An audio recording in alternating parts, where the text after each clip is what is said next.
Exit போலோட result இன்னைக்கு evening release ஆகுது. அதுக்கு முன்னாடியே மொத்த மீடியாவும் விஜயண்ணா பக்கம் திரும்பி இருக்காங்க, பாசிட்டிவா ஃபார் த ஃபர்ஸ்ட் டைம்.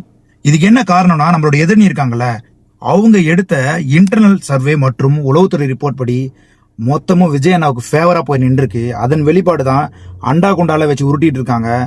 மக்கள் அடிச்சிருக்காங்க, ஏன் எனக்கு ஓட்டு போடலன்னு. அது மட்டும் கிடையாதுங்க, நம்ம வரி பணத்துல கட்டின தண்ணி தொட்டியை உடைச்சிருக்காங்க. இது என்ன சர்வாதிகாரமான ஒரு போக்கு? என்னங்க இது? உங்களுக்கு தான் ஓட்டு போடணும்னு எங்கேயும் சட்டத்துல எதுவுமே கிடையாது. அது மக்களுடைய உரிமை. அதை எப்படி நீங்க தட்டி கேட்கறீங்கன்னு எங்களுக்கு தெரியல. வந்துட்டாரு தளபதியா, நான் சொன்னார்ல உங்களுக்காக நான் வரேன்னு. அவருக்காக மொத்த மக்களும் ஓட்டு போட்டு அவர் வர வைக்க போறாங்க. ஜஸ்ட் 4 days தான்.